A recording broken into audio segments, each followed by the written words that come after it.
합심하여 묵상기도 드리심으로 2023년 신년 집회 셋째 날 시간을 시작합니다. 함께 기도하시겠습니다.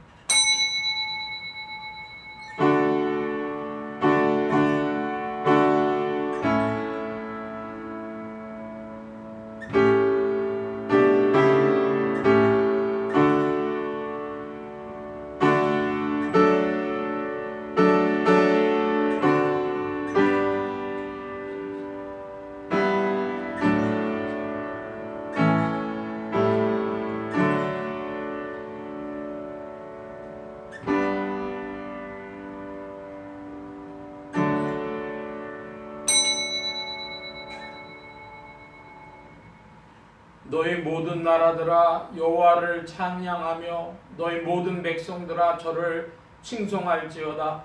우리에게 향하신 여호와의 인자하심이 크고 진실하심이 영원함이로다. 할렐루야. 만복의 근원 되신 하나님 감사합니다. 2023년을 시작하게 하시고 믿음으로 발걸음을 내디디며 전진케 하시니 감사합니다.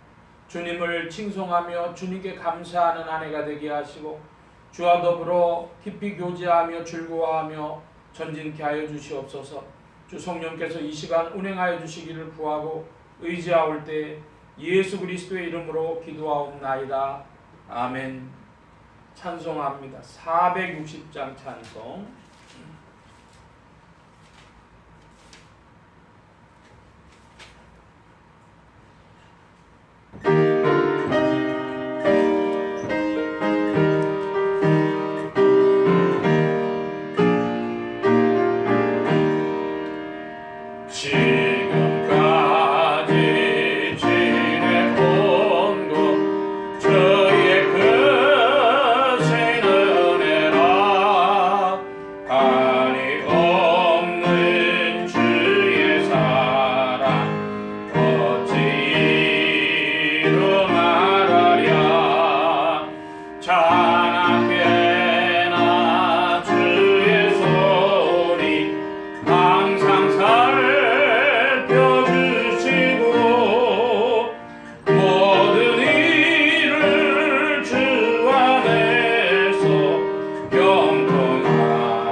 디모데전서 제5장 디모데전서 제5장 말씀을 우리가 함께 교독을 합니다. 신약의 340면 무렵입니다.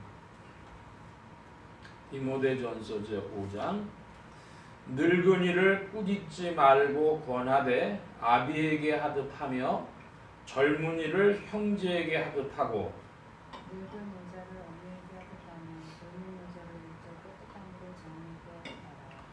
참 과부인 과부를 경대하라.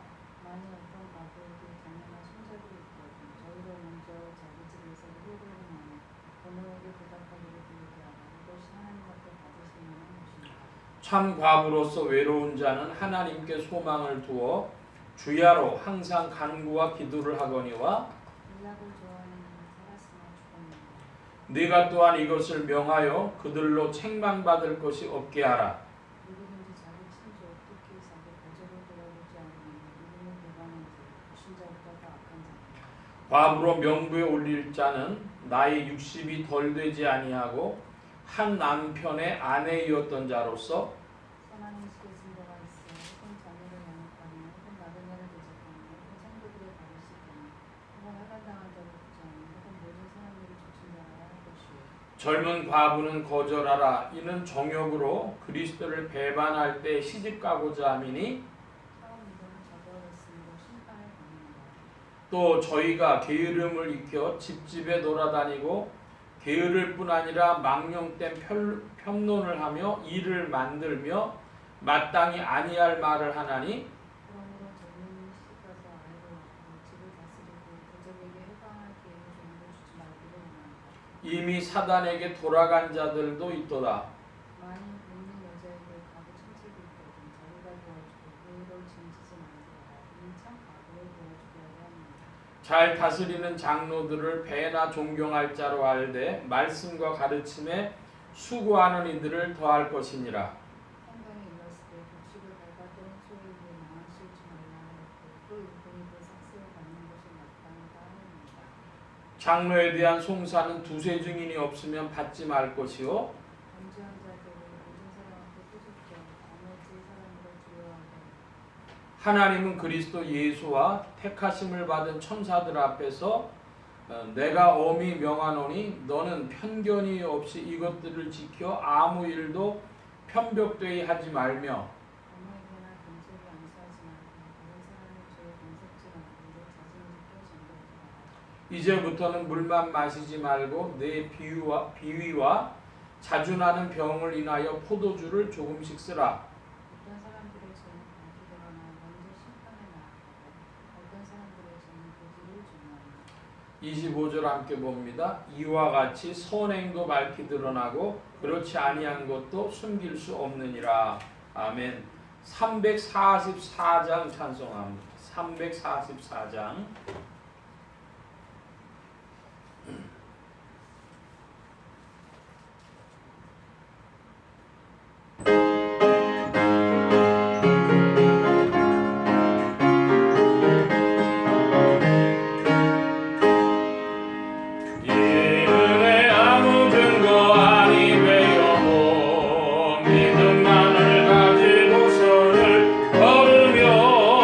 이 귀에 아무 소리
당신의 거룩함을 두고 맹세하. 주 하나님 아버지는 참 믿보다 이 귀한 모든 약속 믿는 자에게 능치 못할 무슨 일이 있을까. 걸어가세 믿음 위에 서서 나가세 나가세 의심 버리고 걸어가세 믿음 위에 서서 눈과 귀에 아무 증거 없어도. 아멘. 이 시간 우리 함께 기도합니다. 2023년 새해를 출발하면서 마음에 중보기도의 제목 있는 것, 우리 선교뿐 아니라 세계 선교뿐 아니라 세계나 나라를 위하여서도 또 우리 교회를 위하여서 형제자매들 이름 기억하시면서 그리고 나의 또 소원기도의 제목들 있으실 줄 압니다. 그런 제목들 붙들고 우리 잠시 기도하는 시간을 갖겠습니다. 각자 기도합니다.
만복의 근원 되신 하나님 감사합니다. 이 시간 2023년 말씀과 함께 전진하기를 사모하옵고 특별히 디모데전서 강의 시간을 갖습니다. 주의 말씀 가운데 빛을 비춰주셔서 우리의 심령 속에 바른 교회론과 바른 신학론이 정립되어지도록 도우시고 인도하시며 오늘도 말씀 속에 주의 영으로 운행하여 주셔서 심령에 주님의 빛이 더 비추어지도록 역사하여 주옵소서. 말하는 이과 듣는 귀에 복 주신 바라오며 의지하올 때 예수 그리스도의 이름으로 기도하옵나이다. 아멘. 그리스도의 풍성하신 은혜와 사랑이 늘 함께 하시길 바랍니다. 특별히 2023년에 믿음이 충만하여져서 말씀이 충만하여져서 힘차게 전진하는 한 해가 되시기를 바랍니다. 디모데전서 5장, 6장의 말씀을 오늘 살펴보려고 하는데 어제 살펴본 말씀을 크게 좀 정리해 본다면은 교회에 대해서 말씀드릴 때 장로교회와 침례교회가 교회론이 다르다 하는 말씀 드렸습니다. 침례교회는 성경대로 한다. 특별히 그 중에서도 성서 침례교회는 성경대로 한다. 그랬는데 이 장로와 감독의 문제에 있어서 좀 차이를 보였습니다. 장로교회는 어떻게 하느냐? 장로교회는 조금 하나님의 말씀을 정리하는데 순차적이고 부분적으로 이렇게 마치 축구의 빌드업을 하는 것처럼 쌓아가는 그런 모습을 가지고 있습니다. 그래서 이제 집사를 세운다 그럴 때에 서리 집사에서 또 안수 집사로 또 혹은 장로인데 장로의 그 기능이 목회 장로와 치리 장로로 이렇게 나눠지는 그런 모습들을 보았습니다. 신앙에 대해서 말씀드리면 신앙이란 구주 예수 그리스도를 마음에 모신다는 것, 그것 외에 이제 다른 것들을 강조하면 그 믿음이 비밀이다, 미스테리다 하는 말씀 드렸습니다. 그리고 또 하나 그리스도를 본받는 것이다. 그래서 믿음을 단순히 수용한다. 내가 주님을 이제 의지한다. 그것뿐 아니라 주님을 본받아 나아가고 이 믿음이 왜 이루어지는지 그 은혜에 감사하는 그런 믿음의 요소를 보았습니다. 자, 이제 오늘 디모데전서 5장을 가는데요. 디모데전서 5장 1절의 말씀에 보면 1, 2절에 늙은이를 꾸짖지 말고 권하되 아비에게 하듯하며 젊은이를 형제에게 하듯하고 늙은 여자를 어미에게 하듯하며 젊은 여자를 일절 깨끗함으로 자매에게 하듯하라 그랬습니다. 그러니까 교회 안에 이제 세례 교인들이 있죠. 교회 안에 있는 사람들의 구성을 보면은 젊은이 또 노인 중에 그건 이제 남자들을 얘기하는 거고 여자들은 젊은 여자 혹은 나이든 늙은 여자 이렇게 나옵니다. 그런데 여기 왜 권하되 꾸짖지 말고 권하되 이런 말을 했을까요? 꾸짖는다고 하는 건 뭐죠? 뭔가 행동에 잘못 있는 것을 교정하기 위해서 하는 겁니다. 그러니까 목회 사역의 한 가지가 뭐냐면 잘못된 행위를 교정해주는 교정적 기능이 목회자가 하는 일입니다. 자, 예를 들어 보겠습니다. 그 시골의 농촌 목회가 사실은 도시에서 하는 목회보다 본질적이고 또 어려운 면이 있는데요. 시골에 겨울에 가면 옛날에는 겨울에 할 일들이 요즘에는 무슨 비닐하우스를 짓고 이래가지고 하지만 옛날엔 별로 할 일들이 없으니까 농한기 때가 되어지면 겨울이 되면 사람들이 잘하는 게 뭐냐 하면은 화투놀이 하는 거 하고 또 그게 도박이 되기도 하고 그런 와중에 이제 술 마시고 그런 일들이 많은 거죠.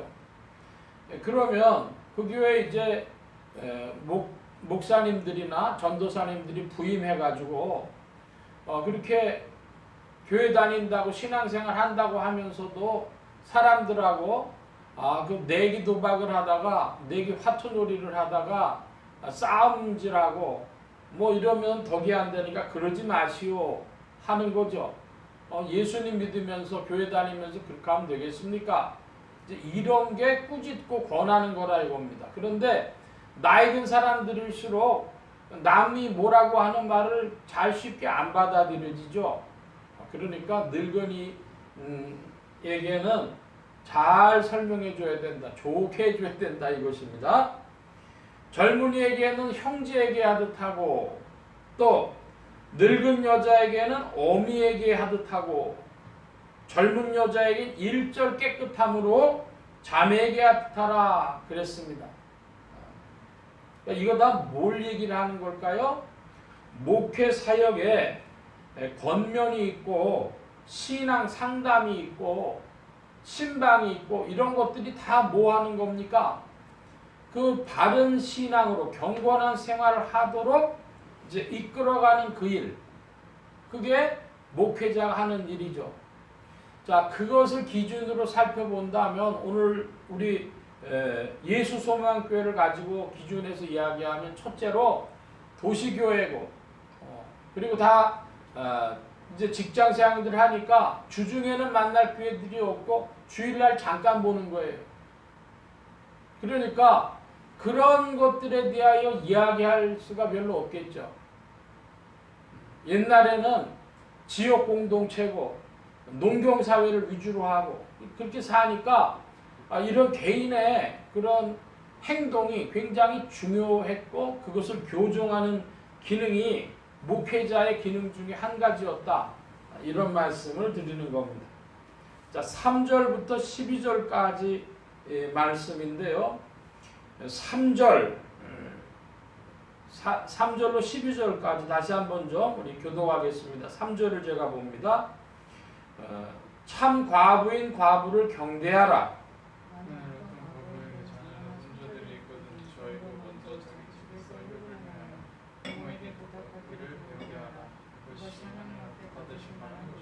예, 3, 4절 보면 참 과부인 과부를 경대하라, 존경하라 그랬습니다.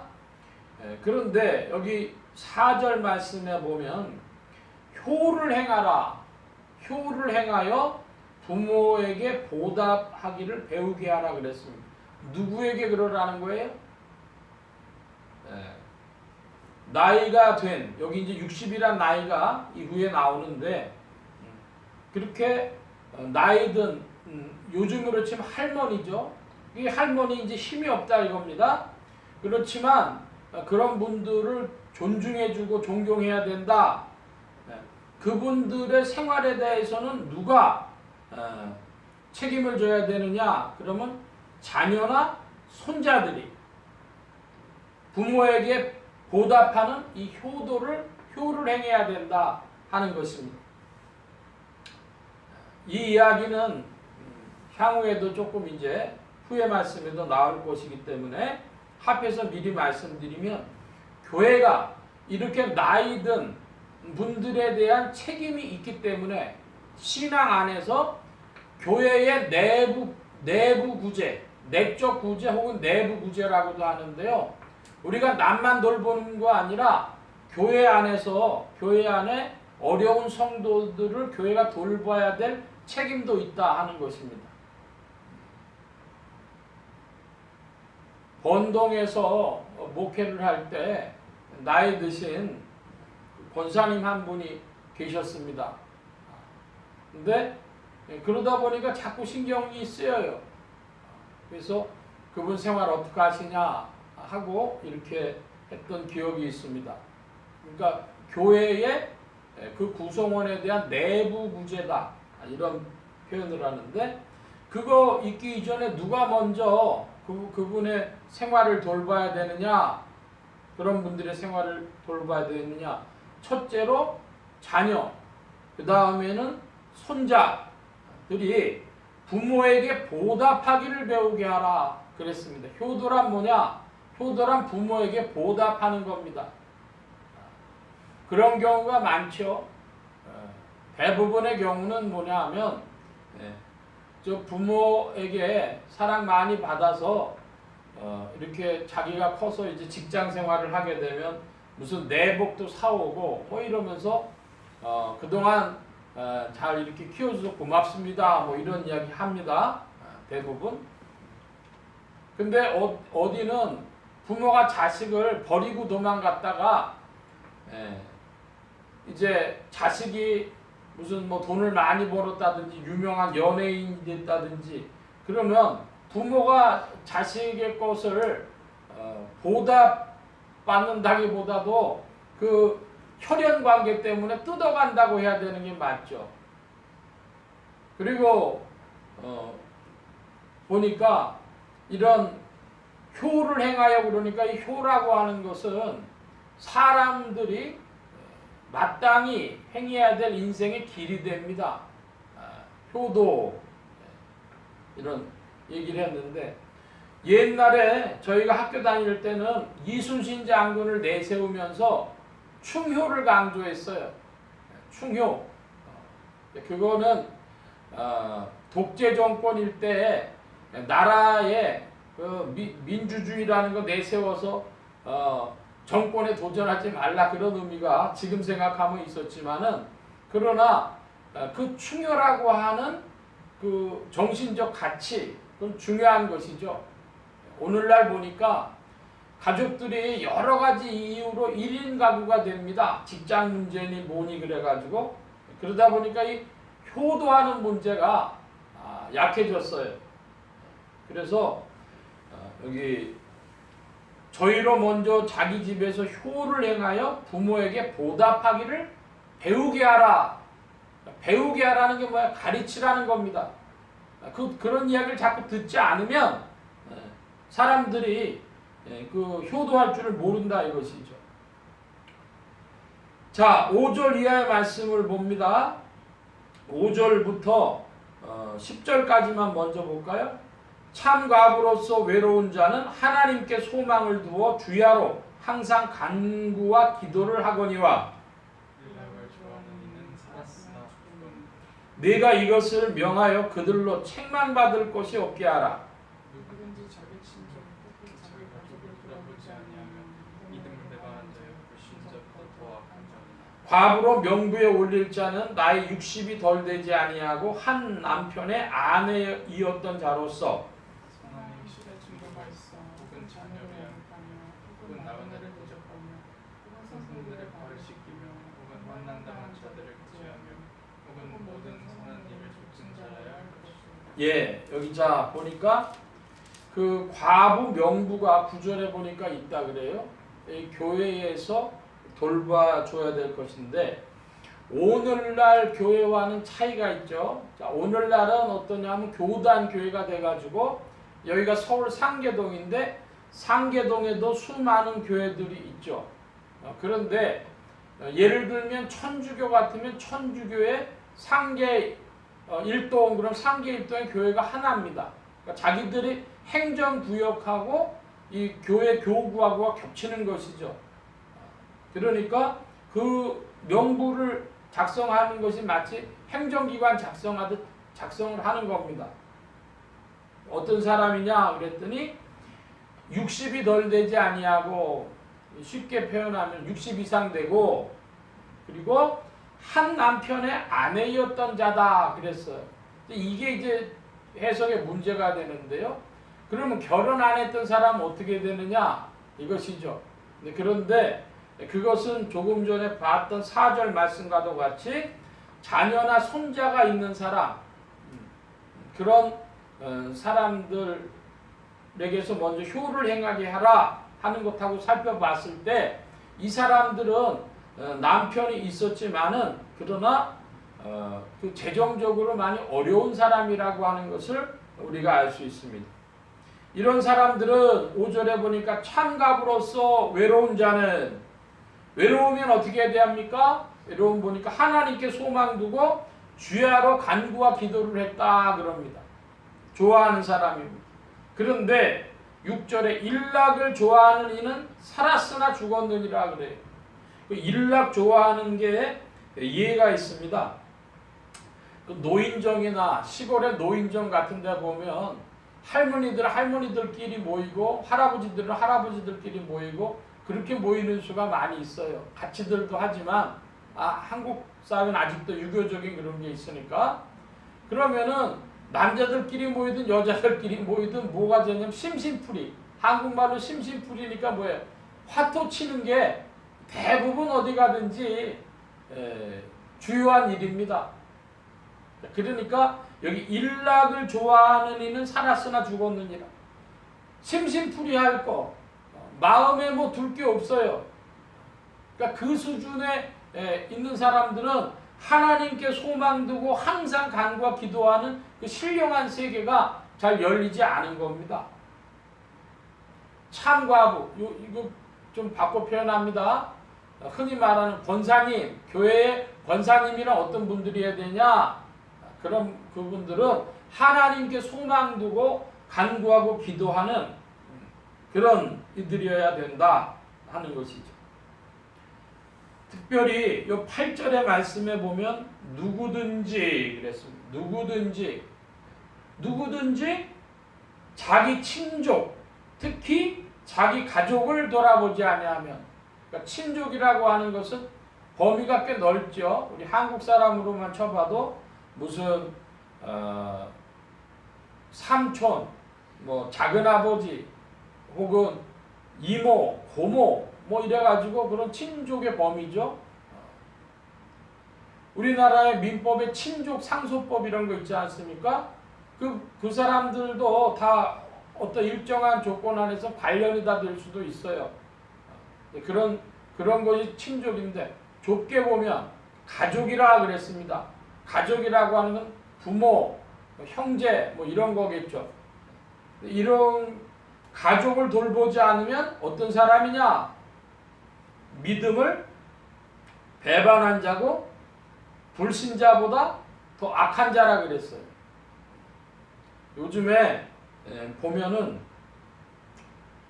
참 이해하기 어려운 일들이 많이 있습니다. 특별히 연예인들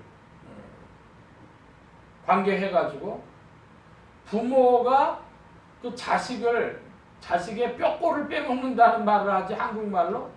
그 식으로 아주 자기 자식이지만 저 너무하다 싶을 정도로 대하는 이들도 있고, 그런데 거꾸로 보면은 그 결혼식을 올리는데 보니까 그런저런 연유로 해가지고 부모가 참석도 못하는 집들이 있어요. 살아있는데. 그걸 보면은 사람들 마음이 안 좋죠. 그러니까 지금 이 말씀, 믿음을 배반한 자여 불신자보다 더 악한 자니라, 이거 생각할 때에 이 가족의 관계가 참 너무 중요하구나 하는 생각을 합니다. 지금 제가 조금 전에 말씀드렸던 예가 직접적인 게 아니고 이 가족이라는 것이 이런 관계에 있어야 되는데 지금 한국 사회가, 현대 사회가 그런 가족 관계들이 다 무너지고 있다는 거. 그러니까 이 바른 믿음을 가지고 나가는 일이 참 어려운 시대가 됐다는 거. 그런 거 기억하시기 바랍니다. 그러니까 믿음이라는 게 내가 구주 예수 그리스도를 내 마음에 모셨다, 그것만이 아니라는 거죠. 디모데서가 말씀해 주는 믿음이 바로 그것입니다. 10절에는 뭐라고 되어 있습니까? 10절에는 선한 행실의 증거가 있어 혹 자녀를 양육하며 혹은 나그네를 대접하며 혹은 성도들의 발을 씻기며 혹은 환난당한 자들을 구제하며 혹은 모든 선한 일을 쫓은 자라야 할 것이요 그랬습니다. 그러니까 한마디로 덕이 있는 사람, 덕이 있는 과부, 늙은 과부, 그런 사람들을 명부를 따로 작성을 해서 교회에서 도와주고 그들을 존경해야 된다. 우리 교회 안에 권사라는 직책이 있는 것이 사실은 그런 것을 말하는 것입니다. 그런데 11절 이하의 말씀에 보면 이렇게 되어져 있습니다. 11절 이하 16절인데요. 같이 한번 다시 교독을 합니다. 제가 11절 봅니다. 젊은 과부는 거절하라. 이는 정욕으로 그리스도를 배반할 때에 시집가고자 함이니, 또 저희가 게으름을 입고 직집에 돌아다니고 게으를 뿐 아니라 망령된 편론을 하며 일을 만들며 마땅히 아니할 말을 하나니,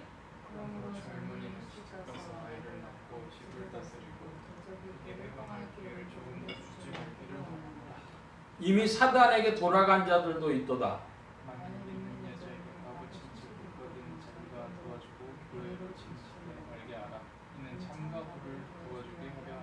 아멘.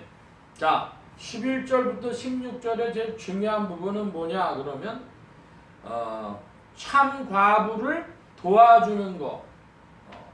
그것이 교회의 한 가지 사역이었다는 겁니다. 여러 사람 자녀 양육하고 나그네 대접하고 이렇게 덕 있는 생활한 사람 중에 어려운 사람이 있다면 그들 도와주는 것이 교회의 할 일 중에 하나였다. 이것이죠. 그런데 젊은 과부는 어떻게 하라는 거예요? 젊은 과부는 거절하라 그랬습니다. 거절하라. 이것은 그 젊은 과부가 뭘 잘못했다든지 그런 것이 아니고 그럴 가능성이 있는 것이죠. 거절하라 그랬습니다. 그러니까 젊은이들은 어떻게 하는 게 맞냐? 그럼 젊은이는 14절처럼 시집가서 아이를 낳고 집을 다스리고 대적에게 회방할 기회를 주지 않는 것. 즉 상식적으로 그 젊은이니까 건강도 맞춰주고 나이도 있고 그러니까 당연히 상식적으로 그런 젊은 과부는 재혼을 해서 가정생활 하는 것 그것이 상식적으로 맞다는 것이죠. 그러니까 그 젊은 여자가 지금 뭘 잘못했다는 것이 아니라 그런 가능성이 있으니까 거절하라는 거예요. 이것이 성경을 이해하는 한 모티브를 우리에게 주는데 신중히 고려하라 이런 이야기죠. 젊은 과부에 대해서 거절해야 될 이유는 그 사람이 지금 직접적으로 뭘 잘못한 것이 아닌데 그 잘못하면 조건이죠. 일이 잘못되면 그러면 그 사람이 대적 때문에 회방을 당하거나 사단에게 돌아갈 수 있으니까 젊은이는 그런 가능성이 살아갈 시간 때문에 그러니까 그런 사람들은 거절하라는 겁니다. 그러니까 우리 신앙이 상식적이고 또 신중하게 판단해야 하는 그런 모습을 우리에게 전해주고 있는 것입니다. 자, 17절 이하인데요. 17절 이하는 장로교회와 침례교회의 그 장로론에 대한 이해의 차이도 우리에게 보여주고 있습니다. 17절, 18절 두 절 먼저 보겠습니다. 잘 다스리는 장로들을 배나 존경할 자로 알되 말씀과 가르침에 수고하는 이들을 더할 것이니라. 곡식을 밟았던 이때 마음을 씌우지 말라 하였고 이분이 그 사는 것이 마땅하다 하였느니라. 예. 자, 여기 17절에 보니까 장로가 나와요. 근데 장로인데 장로가 잘 다스리는 장로라 그랬습니다. 그런데 그 중에서도 말씀과 가르침에 수고하는 이들 그들에게 더 존경해야 된다는 겁니다. 목사란 뭐냐? 목사는 장로인데 장로 중에서도 말씀과 가르침에 수고하는 자들 이 사람들이 성도들을 권면하고 하는 걸 포함해가지고 가르침을 주는 것이죠. 그러니까 한마디로 목회장로가 목사인데 그래서 목사들을 더 존경해 주라. 치리장로도 존경받아야 되는데 목회장로에게 더 해주라. 그런 이야기죠. 그래서 이 구절을 가지고는 장로교회 목사님들이 침례교회에서 장로를 세우지 않는 문제에 대해서 반박을 합니다. 잘 살펴보면 목사 따로 장로 따로다 이러는 것이죠. 근데 베드로서의 말씀을 기준하면 사도 베드로가 자기를 뭐라 그래요? 나도 장로다 이렇게 얘기를 하잖아요. 그러니까 그 장로 직제에 대해서 장로교회와 침례교회가 생각이 다르다. 자, 그럼 문제는 뭐냐? 감독이라는 걸 보았습니다. 우리 그 감독에 대해서도 침례교회에서는 감독과 장로와 목사를 한꺼번에 합해가지고 목사만이다. 근데 그건 조금 지나친 해석같이 보입니다. 그래서 성경대로 한다고 하는 게 무엇이냐 할 때에 성경 좌우로 봐가지고 지금 어제도 말씀드렸습니다만 권사라고 하는 단어가 없지만 권사가 참 과부다 이건 아니잖아요. 근데 그렇지 않고 우리가 존경해서 존중해서 경대하라는 표현처럼 교회 안에서 나이 든 여자 성도님들에 대해서 존경의 표시로 권사라는 직분을 세워줍니다. 그래서 지금 우리 개신교 안에서는 우리 한국교회 안에서는 그렇게 되어지는데 뭐는 해결이 안 됐어요? 재정적으로 경제적 문제에서 어려움을 당하고 있는 이들을 교회가 도와줘야 되는 문제에 대해서는 이게 내부 구제 문제에 대해서는 해결이 안 돼 있는 상태다. 이런 말씀을 드립니다. 자, 계속해서 좀 보면 18절에 성경에 일렀으되 곡식을 밟아 떠는 소의 입에 망을 씌우지 말라. 이건 무슨 얘기하는 겁니까? 일꾼이 그 삭을 받는 것이 마땅하다 하였느니라. 제가 영락기도원에 가끔 이제 가게 됐는데 거기서 만난 겨울에 해가 바뀌기 전에 이제 오신 목사님이 계시더라고요.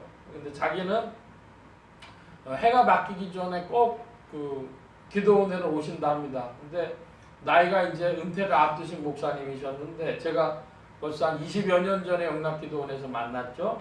그랬더니 자기가 목회를 시작하는데 간 교회에서 사례비를 주더라는 거예요. 봉투를 이번 달 사례비입니다 하고 그 집사님이 재정 집사님이 주더랍니다. 그래서 그걸 돌려보냈다고 말씀하시더라고요. 왜냐하면 집사님 저한테 사례비 주지 마시고 생활비를 주십시오. 생활비라고 써서 주십시오. 이렇게 봉투를 돌려보냈다는 거예요. 대부분 목회자들이 사례비를 받는다. 그런데 그 삭을 받는다. 일꾼이 삭을 받는다 할 때 어떤 삭을 받으면 되냐? 주의 일꾼들, 주의 종들은 뭐 하면 되냐? 생활할 수 있도록만 해주면 됩니다. 그러니까 감사하다고 하는 말도 맞고 생활비라고 하는 말도 그 목사님 말처럼 맞는데 여기 18절 말씀처럼 일꾼이 그 삭을 받는 것이 마땅하다. 어떤 데는 목사님들은 평신도 하고 목회자하고 뭐가 다르냐? 목회자는 돈 받고 예수 믿고 또 평신도는 돈 내고 예수 믿고 그렇게 이야기를 하는 사람들이 있었어요. 웃고 말았습니다만은 문제는 그 조금 전에 말씀드렸을 때 그 권사님들이 교회 안에서의 내부 구제 문제를 말씀드렸던 것처럼 목회자의 생활은 누가 감당하냐? 교회가 그 목회자의 생활을 감당해 줘야 된다. 그런 말씀입니다. 자, 이것은 이런 이야기를 하는 것은 쉽지 않죠. 그러나 성경이 말씀하는 대로 지금 목회자에 관한 이야기가 17절, 18절인데요. 목회장로 그들은 치리할 뿐 아니라 말씀과 가르침의 사역을 감당하는 이들이다. 그게 목회자가 하는 일이고 그들에 대해서 교회가 생활을 책임져 줘야 된다 하는. 근데 그 생활 책임지는 거 정확하게 표현합니다. 목회자는 누구로부터 그 생활비를 받느냐? 그러면 하나님으로부터 받는 겁니다. 성도들은 하나님께 헌금을 드렸고 목회자는 하나님께로부터 그 생활비를 받는 거예요. 그 잘 유념해 하셔야 할 겁니다. 그러니까 하나님을 제쳐두고 자기들끼리 주고받는 게 아닙니다. 성도들 하나님께 교회 헌금에서 드렸고 목회자는 하나님께로부터 주의 이름으로 받는 것입니다.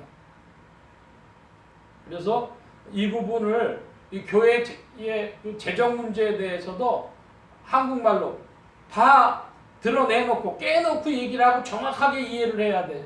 근데 이거를 그냥 지나가면 이상해집니다. 자, 19절 이하의 말씀 보면 장로에 대한 송사는 두세 증인이 없으면 받지 말 것이요 번제한 자들을 모든 사람 앞에 꾸짖어 나머지 사람으로 두려워하게 하라. 요 20절에 대한 말씀은 이해가 쉽지 않습니다. 이게 뭐냐 그러면 범죄한 자들을 모든 사람 앞에 꾸짖어 다른 사람에게 두려워하게 하라. 이 말씀 구절은 어디와 관계 있는 거냐 그러면 이제 마태복음의 말씀하고 관계 있는데요. 자, 우리가 같이 보겠습니다. 마태복음 18장 신약의 50년 디모데전서는 표시를 해놔 주시고 마태복음 18장 15절로 20절 신약의 30면 무렵이 되겠습니다. 마태복음 18장 15절로 20절 제가 15절 말씀을 봅니다. 내 형제가 죄를 범하거든 가서 너와 그 사람만 상대하여 권고하라. 만일 들으면 내가 내 형제를 얻은 것이요 듣지 아니하고 그리고 가서 구세 증인이 그 말마다 순종케 하라. 만일 그들의 말도 듣지 않거든 교회의 말하고 교회의 말도 듣지 않거든 이방인과 세리와 같이 여기라. 진실로 너희에게 이르노니 무엇이든지 너희가 땅에서 매면 하늘에서도 매일 것이요 무엇이든지 땅에서 풀면 하늘에서도 풀. 진실로 다시 너희에게 이르노니 너희 중에 두 사람이 땅에서 합심하여 무엇이든지 구하면 하늘에 계신 내 아버지께서 저희를 위하여 이루게 하시리라. 구세사람이 내 이름으로 모인 것은 나도 그들 중에 있느니. 아멘. 자, 마태복음 18장 말씀 20절부터 보면 두세 사람이 내 이름으로 모인 곳에 나도 그들 중에 있느니라 이러셨습니다. 두세 사람이라 그럴 때 누구를 두 사람으로 보느냐? 그러면 목회자 한 사람, 성도 한 사람 이렇게 두 사람이 주의 이름으로 합심되어져 있을 때 그때에 주님이 거기 함께 계신다. 이렇게 해석하는 분도 있고 세 사람이 왜 나왔냐 그러면 목사 한 사람에 성도가 최소한 두 사람은 돼야 된다. 이래가지고 두세 사람이 주님의 이름으로 모인 곳에 주님이 거기 계시다는 거죠. 그러니까 교회의 최소 단위는 뭐가 되겠습니까? 최소 단위는 목사님 한 사람 또 성도 한 사람 내지 두 사람 이래가지고 교회 최소 단위가 되는데 만약에 그 중에 어떤 사람이 잘못을 했어요. 잘못을 했으면 여기 교회 안에서 그 잘못을 권고하고 또 증인들로 권고하고 그래도 안 되면 뭐냐면 교회에서 교회에 말하고 그랬습니다. 교회 말도 듣지 않으면 이방인과 세리같이 여기라. 그러니까 죄를 사람들 앞에서 이제 드러내놓고 하는 이것이냐 하는 말씀이죠. 20절 범죄한 자들을 모든 사람 앞에 꾸짖어 나머지 사람으로 두려워하게 하라. 이게 오늘 교회 안에서 실행되어지느냐? 이건 뭐 우리가 행실과 상관없는 예수를 믿기 때문에 오늘 이런 말씀은 적용되어질 여지가 거의 없다고 봐야 할 것입니다. 그러니까 교회가 복음이 성경에 서 있는 신앙이 아니라 종교화되는 것이죠. 그런 경향을 오늘 우리가 맞닥뜨리고 있는 이유가 이와 같이 성경에 있는 기능들이 실행되어지지 않아서 그렇다.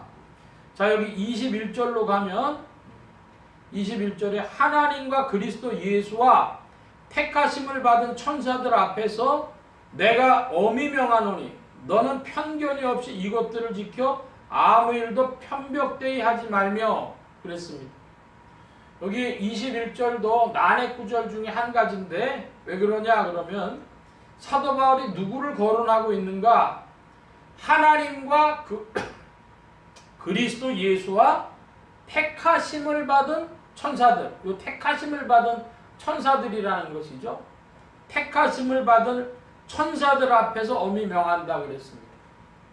자, 이게 이제 창세기로 가면 무슨 말씀하고 관계되는가? 그러면 야곱이 그 밧단 아람을 향해서 떠나가게 될 때에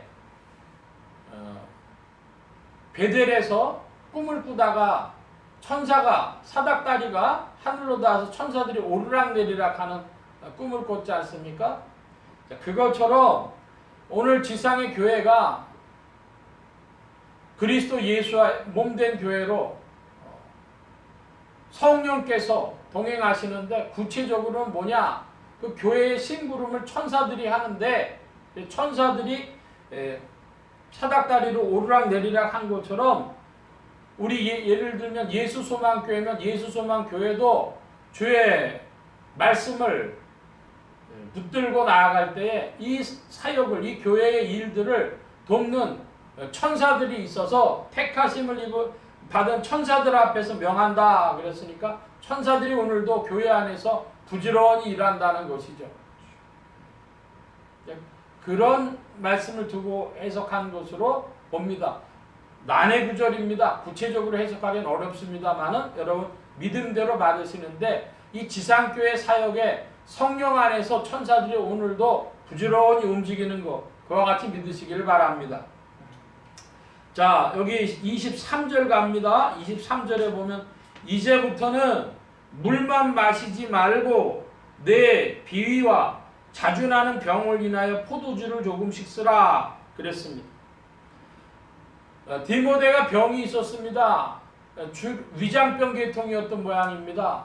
위장병 계통이었다 그럴 때 많은 이들이 뭐라고 이 구절을 해석했냐면 디모데가 하도 성도들 신경 쓰면서 목회를 했기 때문에 위장병 걸린 거 아니냐. 그런데 성령이 역사해 주시니까 그냥 다 고쳐주시면 될 텐데 그렇지 않고 내 자주 나는 병을 인하여 포도주를 조금씩 쓰라 그랬습니다. 그러니까 자연계시적, 흔히 말하는 과학적인 일이 우리 신앙 안에도 일부분이 포함이 되어져 있는 겁니다. 어떤 분들이 그러니까 예를 들면 감기가 들었다 그러면 어떻게 하면 되겠어요? 감기가 들었다 그러면 아스피린 하나를 먹고 이제 그 통증에서 놓여지는 거 당연한 일입니다. 할 수 있습니다. 그런데 믿음 있는 사람이라 그래가지고 약 하나도 안 쓰고 버티겠다 이런 이들도 있어요.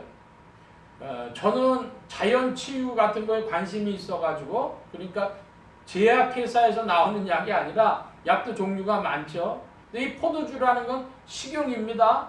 음식을 가지고 고치는 식이요법의 일종이죠. 쉽게 얘기하면 약을 쓰는 것이 아니고 그러니까 이 육체의 건강을 유지하기 위해서 하나님이 자연계시적으로 이 속에 주신 질서 그 중에 한 가지가 예를 들면 포도주 그거를 조금씩 써라 약용으로 써라 이것입니다. 그래서 우리 한국말에도 그렇게 얘기를 하죠. 식사 때 술 한잔하는 걸 보고 반주다 약주다 그런 말을 써요. 단순히 술이 아니라는 거죠. 그러니까 여기 물만 마시지 말고 내 비유와 자주 나는 병을 인하여 포도주를 조금씩 쓰라. 이것은 자연계시적 과학적 요소가 우리 신앙의 일부분 들어와 있다. 이거 기억하시기 바랍니다. 그러니까 예수 믿는 사람이 병원 가는 거 잘못된 일입니까? 아닙니까? 당연히 갈 수 있는 것이죠. 약을 쓸 수도 있는 것입니다. 식이요법을 할 수도 있는 것입니다. 그런데 그거 다 합하면 뭐예요? 그게 자연계시적이고 과학적인 일부분이죠. 우리의 신앙생활에서 과학적이고 자연계시적인 것이 일부분 포함될 수 있다.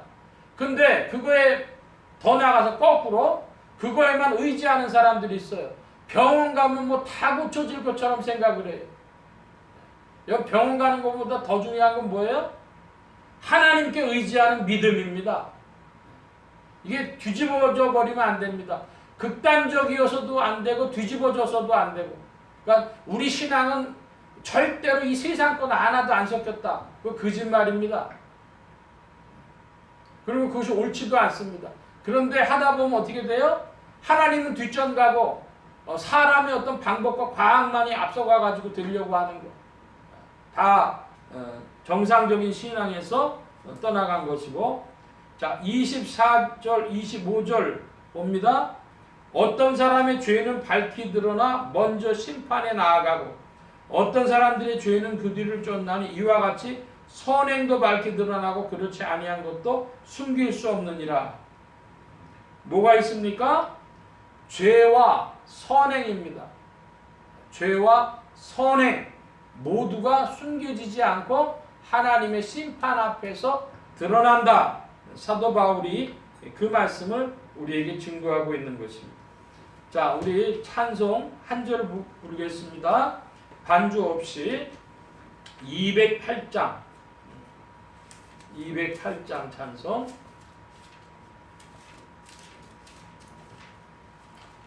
1절만 부르겠습니다.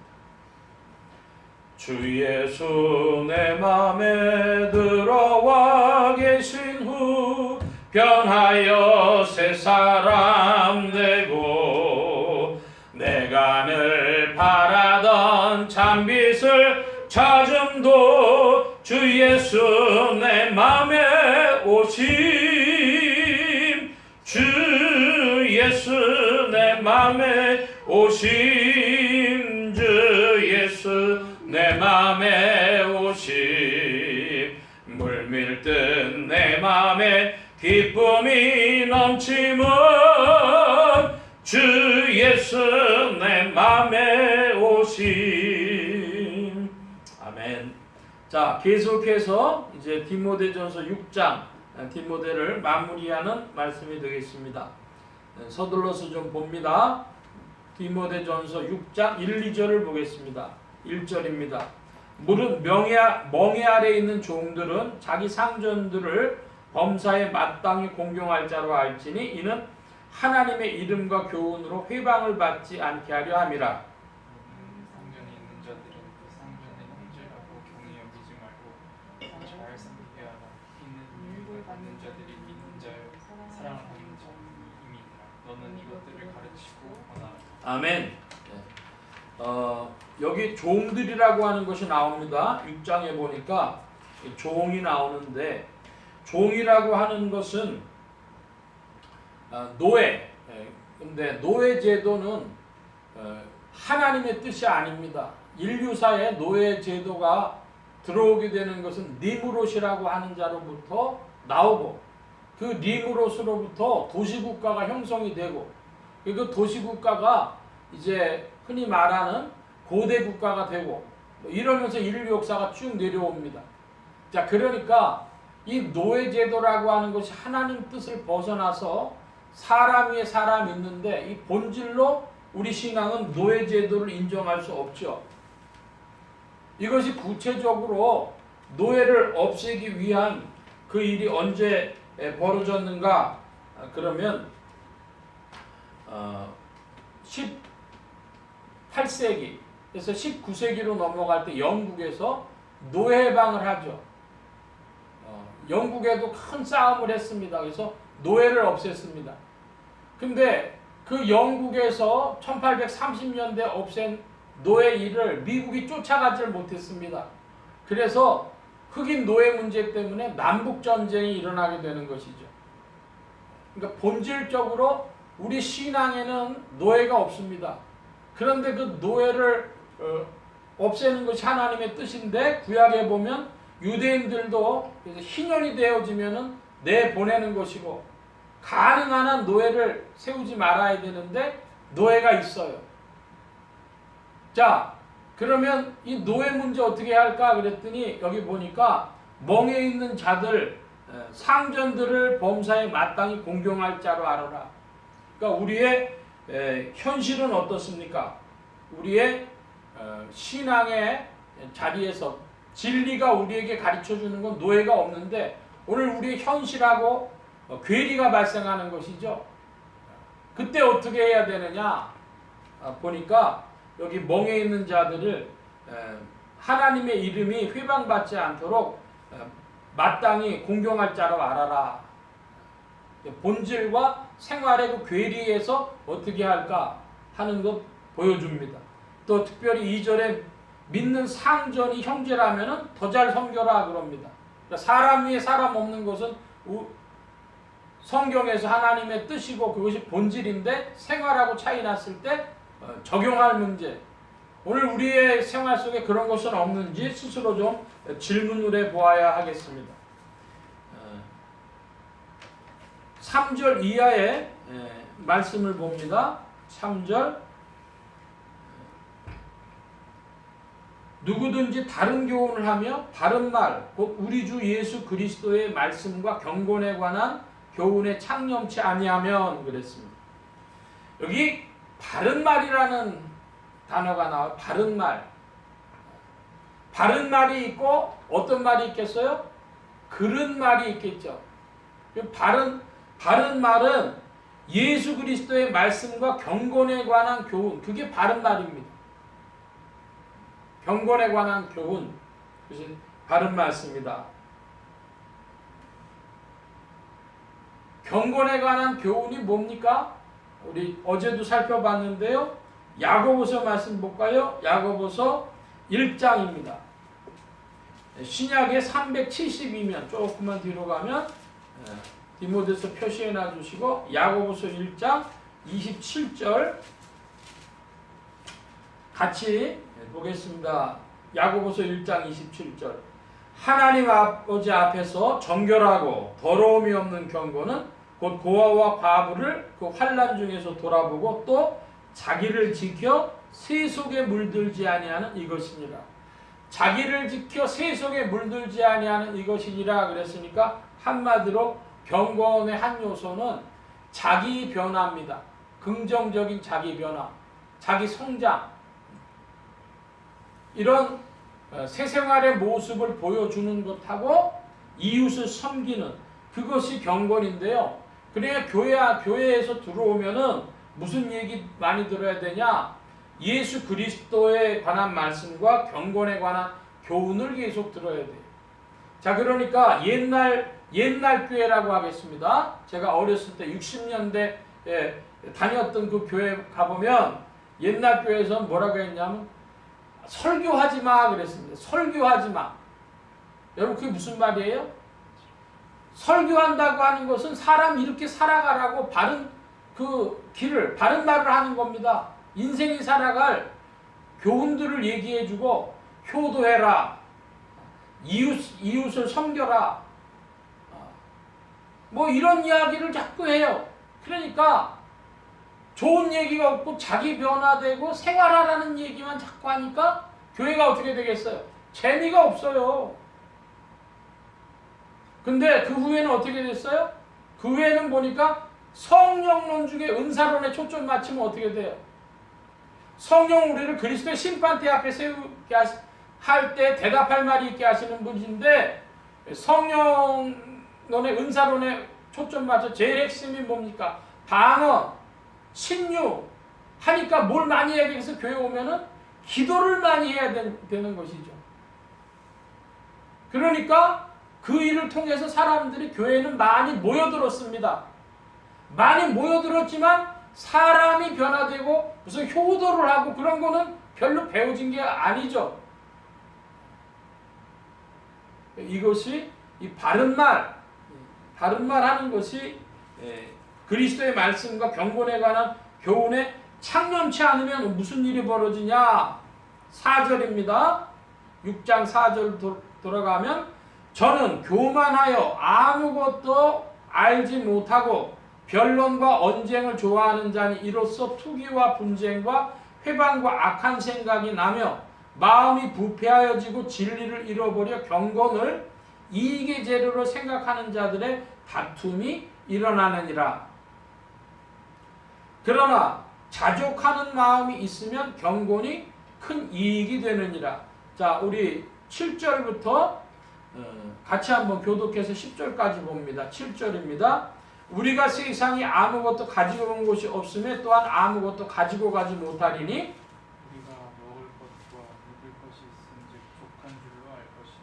부하려 하는 자들은 시험과 올무와 여러 가지 어리석고 해로운 정욕에 떨어지나니 곧 사람으로 침륜과 멸망에 빠지게 하는 것이라. 오늘 사람은 일만하게 뿌리거든요. 이것을 사모하는 자들이 유혹을 받아 믿음에서 떠나 많은 근심으로써 자기를 찔렀다. 예, 자, 여기 6절 말씀에 보면 자족하는 마음이 있으면 경건이 큰 이익이 되느니라 그랬습니다. 경건이 뭐에 이익이 있습니까? 경건은 이익이 있어요. 경건한 일, 즉 자기 자신을 세속에 물들지 않게 하고 자기를 주님 앞에서 긍정적으로 변화시키고 그리스도를 본받아 긍정적으로 변화시키고 그리고 이웃을 섬겨나가는 그런 일을 하는 사람들에게는 이익이 있습니다. 어떤 이익일까요? 디모데전서 4장의 말씀에 보니까 4장 8절에 이렇게 되어 있습니다. 제가 보겠습니다. 4장 8절 육체 연습은 약간의 유익이 있으나 경건은 범사에 유익하니 금생과 내생에 약속이 있느니라. 금생과 내생의 약속이 이 경건의 이익입니다. 경건의 이익이 금생과 내생의 약속이다. 큰 이익이 있다. 자, 7절 이하의 말씀에 보면 세상에 아무것도 가지고 온 것이 없으면 아무것도 가지고 가지 못하리니 이거 한 문자로 뭐라 그럽니까? 공술의 공수고. 공술의 공수고는 중국 사람들이 가지고 있는 사상이거나 혹은 무슨 불교 사상이 아니라 성경도 공술의 공수고를 이야기하고 있습니다. 우리 인생을 잘 살펴보면 죽음 문제가 크게 부각이 되어지는데 요즘에 보니까 이효령 선생의 그 마지막 수업인가 하는 그 책에 감동받은 분들이 많이 계신 것 같아요. 그런데 한마디로 빈손으로 왔다 빈손으로 가는 인생의 여정과 죽음, 그게 두 가지가 우리 인간 존재에게 주어진 큰 질문이 되어지는 것이죠. 그 질문, 공술의 공수구한 인생에서 이익이 되어지는 것이 있다면 경건이고, 그래서 금생과 내생에 이익을 주고 우리가 알아야 될 것, 족한 줄 알아야 되는데 뭐가 족하냐? 보니까 8절에 먹을 것과 입을 것이 있으면 족한 줄로 알 것이니라. 여러분, 족하다는 게 뭐죠? 자족신앙, 자족이라고도 하고 국어 시간, 저희 학교 다닐 때 국어 시간에 안분지족이다 이렇게도 표현들을 했고, 한마디로 신앙으로 얘기하면은 우리 신앙은 욕심 없는 신앙이 되어져야 합니다. 요즘에 표현으로 보면은 미니멀 라이프라 그래요. 미니멀 라이프. 혹은 우리나라 유명했던 그 법정 스님이라는 분이 계셨어요. 그분이 무소유라고 하는 책을 썼습니다. 사람이 이 지상에서 존재가 왔다가 가는데 우리가 어떻게 살아야 되고 어떻게 가느냐? 공술의 공수고로 간다. 그리고 이 세상에서는 유익할 일이 있다. 금생과 내생에 유익할 일이 있다. 그 경건하게 살아야 된다. 그 신앙인데요. 근데 이게 안 보이는 거예요. 자, 여러분, 안 보이게 된 이유가 뭡니까? 그 안 보이게 된 것을 보고 미혹이라고 합니다. 그럼 미혹을 언제 미혹을 받습니까? 한순간만 받는 것이 아니라 그 사람의 평생 자체 80년, 90년을 미혹받을 수가 있어요. 이걸 잊지 마시기를 바랍니다. 한순간만 미혹받는 것이 아니라 생애가 미혹을 받아서 죽는 순간까지도 내가 가야 한다는 사실을 모르고 족하다는 사실을 모르고 그리고 이렇게 살고 간 것에 대해서 마지막 날 심판받을 것이라고 하는 것이 전혀 생각이 안 나는 겁니다.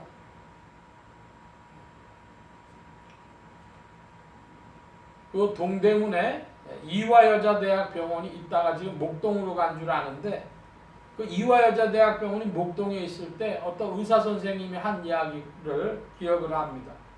자기가 병실을 쭉 돌고 있었는데 어떤 환자 한 분이 자기를 꽉 붙잡더래요. 그래서 왜 그러시냐고 그랬더니, 선생님, 제가 할 얘기 있습니다. 제가 여기 동대문 시장에서 장사를 하는데 내 재산이 얼마입니다. 이거 절반을 드릴 테니까 나를 좀 꼭 살려주시오. 그러더라는 거예요. 예? 살고 싶다는 이야기겠죠. 그러니까 우리 인생이 미혹이 어느 정도냐 그러면 살고 싶다는 생각. 또 빈손으로 와서 빈손으로 가는 것이 아니라 이것이 영원할 것처럼 생각하는 착각. 수많은 그 미혹이 한순간 있는 것이 아니라 생애 자체가 미혹되어져 있는 것이 있다 하는 것입니다. 공술의 공수고 이 빈손으로 와서 빈손으로 가는 인생 중에 무엇이 큰일인가? 경건이 큰일이다. 경건은 금생과 내생에 유익이 있다. 약속이 있다. 여러분의 믿음이 되길 바랍니다. 자, 돈 문제도 또 나오는데요. 여기 9절 이하의 말씀에 보면 부하려 하는 자들은 시험과 올무와 여러 가지 어리석고 해로운 정욕에 떨어지나니 그 사람으로 침륜과 멸망에 빠지게 하는 것이라. 돈을 사랑함이 일만하게 뿌리가 되나니 이것을 사모하는 자들이 미혹을 받아 믿음에서 떠나 많은 근심으로써 자기를 찔렀도다.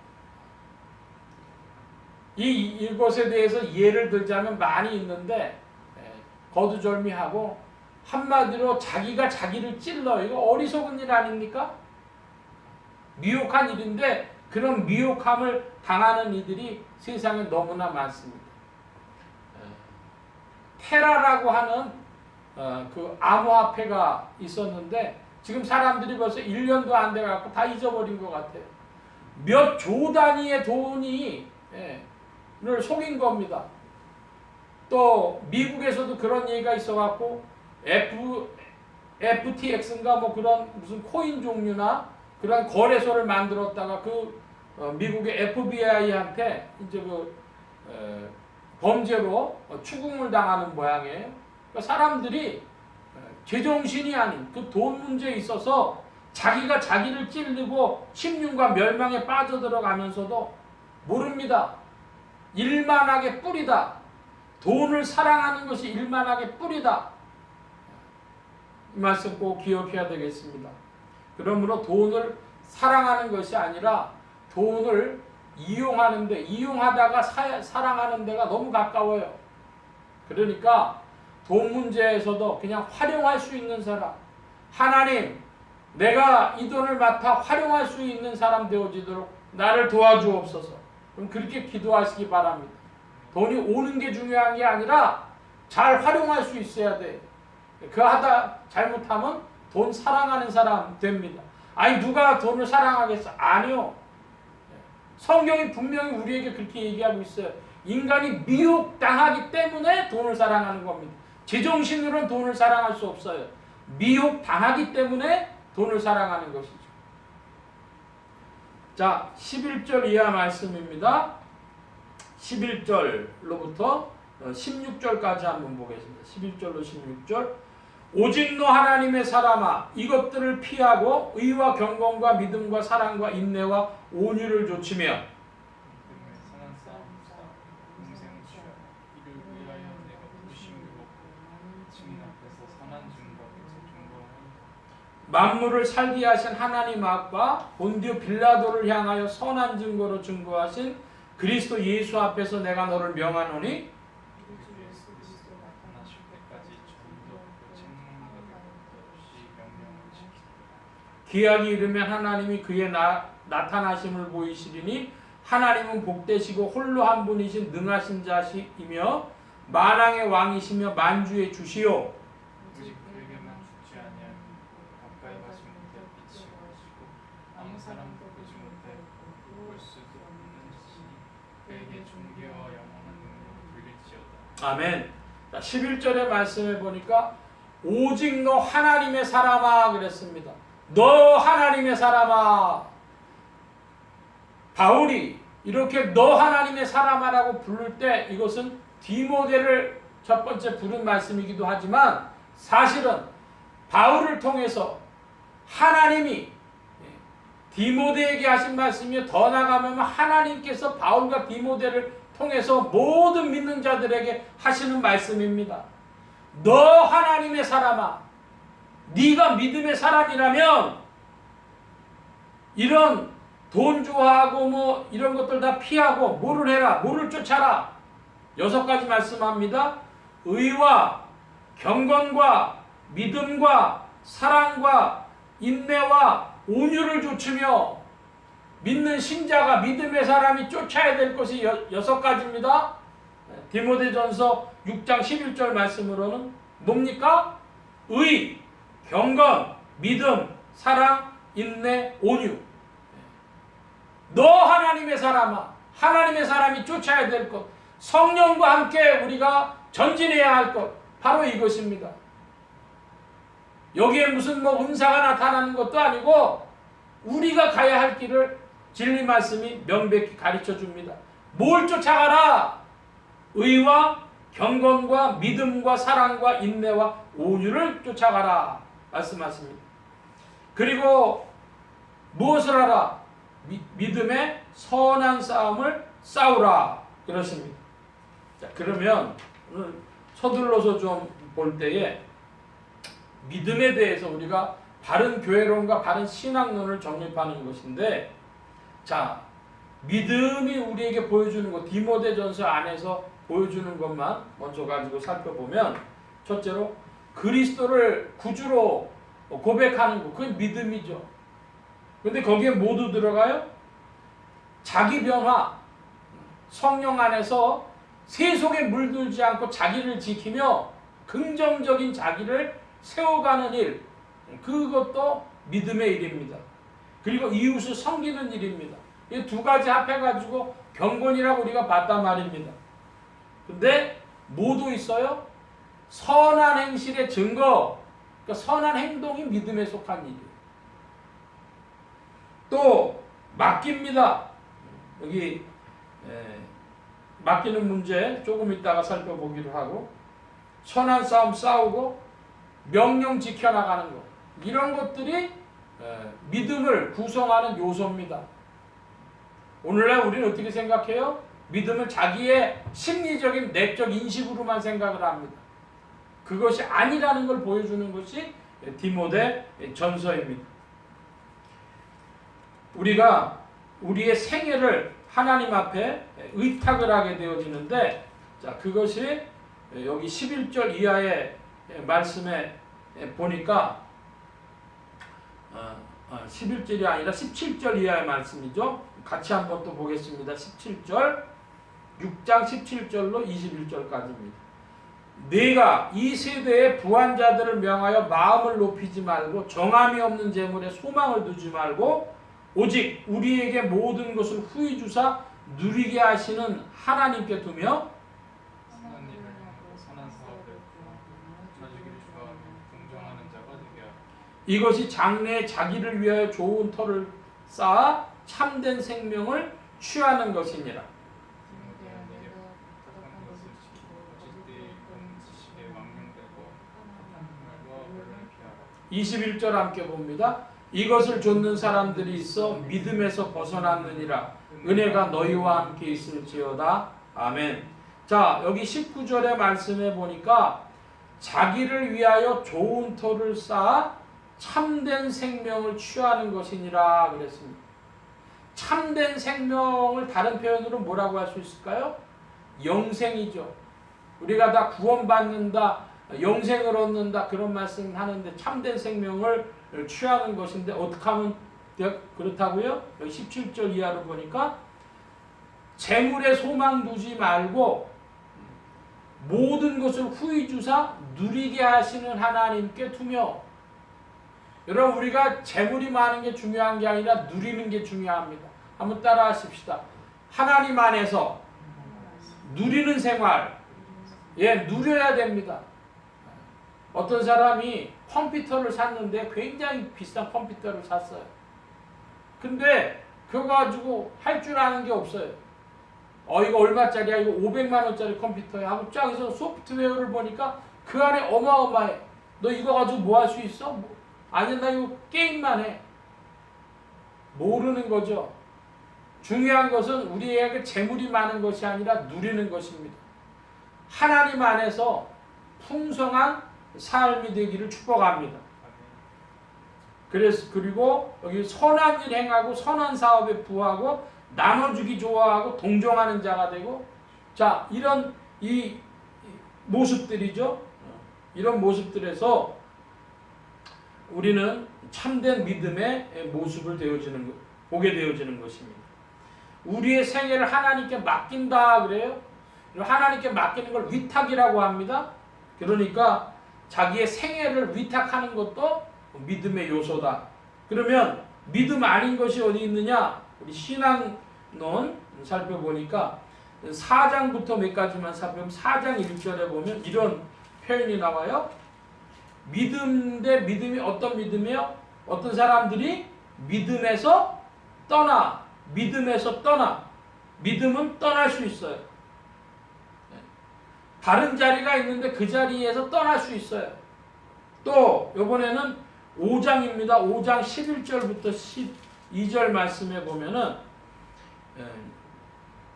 11절에 그리스도를 배반할 때에 시집가고자 함이니 처음 믿음을 저버렸으므로 심판을 받느니라. 그러니까 믿음에 어떻게 될 수 있어요? 믿음을 저버리고 배반할 수도 있어요. 아니 내가 입술로 구주를 내 마음에 구주를 모신다 그러면 되는데 어떻게 해야 배반하고 어떻게 해야 저버리고 어떻게 해야 떠나갑니까? 디모데에서 하고 있는 말씀은 분명한 것입니다. 행실로 나타나고 경건으로 확증되고 하는 그런 믿음의 모습이죠. 그래서 명령을 지켜나가는 것도 여기 6장의 11절 이하의 말씀 보면 명령을 지키는 것도 믿음의 모습입니다. 영생을 취하라. 어떻게 하면 영생을 취한다고요? 의와 경건과 믿음과 사랑과 인내와 온유를 좇고 선한 싸움을 쌓아가는 것. 그것으로 영생을 취하는 것이고 19절의 말씀으로는 참된 생명을 취하는 것입니다. 자, 긴 말씀을 조금 드렸습니다. 우리가 2023년 시작을 하면서 디모데 전서로 바른 교회론과 바른 신앙론을 정립하라 이런 주제로 말씀을 나눴습니다. 교회, 그것은 구성 요소가 있어요. 5가지 있었습니다. 어제 말씀 나눴는데 뭐죠? 성경 말씀, 계시 말씀이 근거가 되고 성령께서 도우시고 목회자가 있고 성도가 있고 외인이 있다. 이거 기억하시기 바랍니다. 보는 눈이 좀 달라서 성경대로 한다고 할 때 침례교가 성경대로 하는 것하고 장로교가 성경대로 하는 것하고 약간의 차이가 있을 수가 있어요. 그러나 중요한 것은 대동소이한 것이다. 여러분, 성령님이 우리와 함께 하신다고 할 때 천사들이 주의 몸된 교회 안에서 성령님이 역사하시면 항상 천사들이 역사를 하니까 여러분 2023년에 주님을 기쁘시기 위해서 성도들이 부지런히 움직이는 체험도 하시기를 바랍니다. 바른 신앙론입니다. 바른 신앙은 무엇이냐? 이거는 그리스도를 구주로 영접하는 것뿐 아니라 자기 안의 내적인 변화와 이웃을 섬기고 살아가는 것이고 그것은 행실입니다. 선한 행실이 믿음의 요소를 이루는 것입니다. 주의 말씀대로 살려고 명령대로 지켜나가려고 하니까 싸움입니다. 누구와의 싸움입니까? 자기 자신과 세상과 마귀와 싸워서 주의 말씀이 관철되어 나가는 것이고 거기에 참된 생명, 영생이 있는 줄로 믿습니다. 믿음의 선한 싸움을 싸우라! 여러분, 싸워나가는 2023년에 믿음이 되어지시기를 바랍니다. 주께서 우리에게 힘을 주시고 도우시고 이끄시는 줄로 믿습니다. 이 시간 잠시 우리 받은 말씀 붙잡고 기도합니다.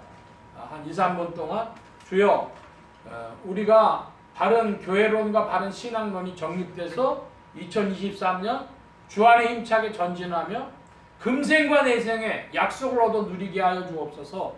기도하시길 바랍니다. 각자 기도합니다.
만복의 근원 되신 하나님, 사도 바울이 디모데에게 믿음의 선한 싸움을 싸워서 영생을 취하라, 참된 생명을 취하라 하였습니다.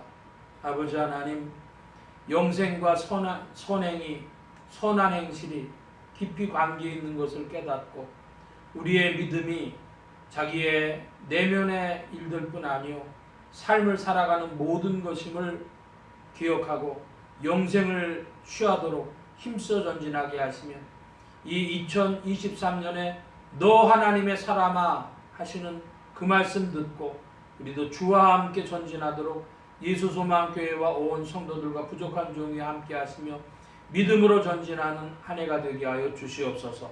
좋으신 주께서 영생을 향하여 나아가는 발걸음이 되어지도록 더욱 지도하시고 인도하시기를 구하고 감사하며 의지하올 때 예수 그리스도의 이름으로 기도하옵나이다. 아멘. 찬송합니다. 344장 1절 344장 1절 3절 두 절 부르고 주기도문으로 2023년 신년 집회 시간은 셋째 날 시간을 피랍니다.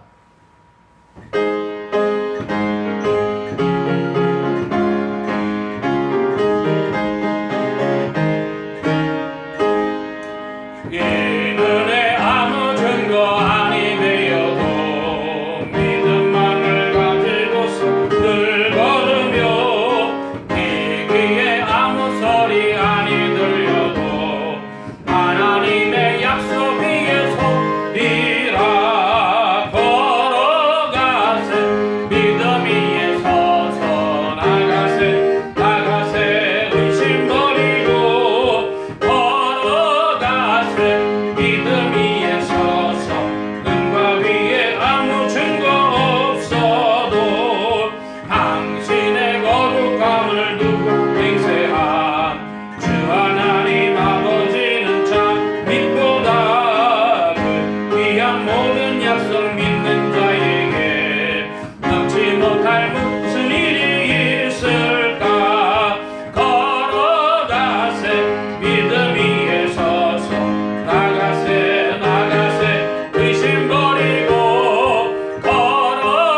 우리 아버지여, 이름이 거룩히 여김을 받으시오며 나라의 임하옵시며 뜻이 하늘에서 이루어진 것 같이 땅에서도 이루어지이다.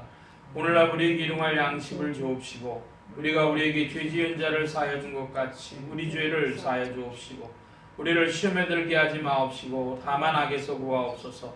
되게 나라와 권세와 영광이 아버지께 영원히 있사옵나이다. 아멘.